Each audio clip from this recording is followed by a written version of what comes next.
Hello everyone, আসসালামু আলাইকুম।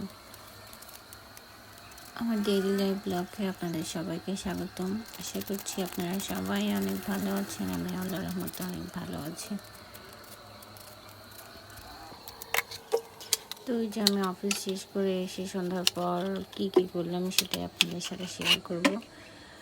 আর একটা জিনিস হচ্ছে যে আপনারা যদি কোনো কিছু পেতে চান তাহলে তার জন্য অপেক্ষা করতে হবে, ধৈর্য ধরে থাকতে হবে।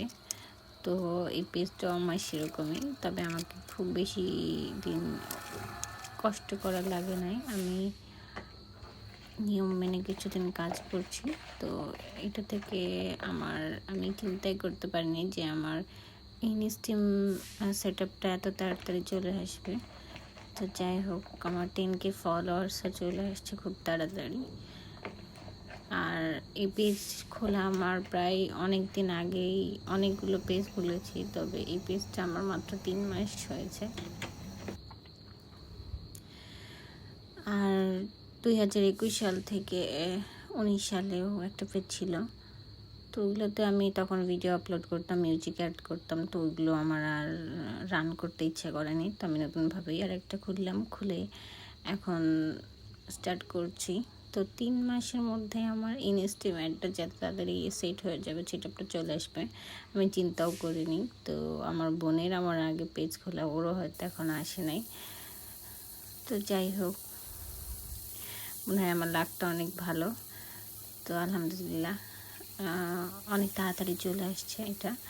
আর এটাতে আমার খুব বেশি ফটো দিতে হয় এমন না। আমি সন্ধ্যার পর এসে যা একটু কাজ করি এটাই আমার ভিডিওতে শেয়ার করি, বা আমি রেগুলার বেসিস যা করি এটাই আমার শেয়ার করা হয়। খুব বেশি যে এটার জন্য আমি সময় ব্যয় করি তা না, তবে হ্যাঁ, মন দিয়ে আপনি যা করতে চাইবেন সেটা অবশ্যই পাবেন।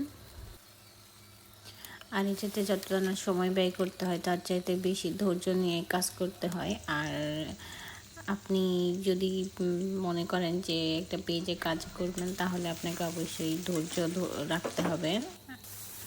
যে কোনো টাইমে আপনাকে নিয়ম মেনে কাজ করতে হবে, ভিডিওগুলো সেভাবে আপলোড করতে হবে। আর আপনার ভিডিওগুলো ওরকম মানসম্মত হতে হবে।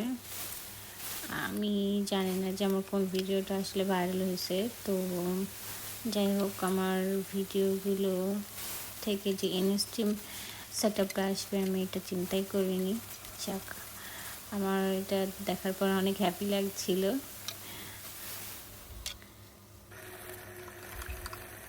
তো এই যে গল্প করতে করতে আমার রান্নাও আমি শেষ করে ফেললাম। সিম্পল কিছু রাতের জন্য রান্না করলাম। তো সবাই ভালো থাকবেন, সুস্থ থাকবেন। আল্লাহ হাফেজ।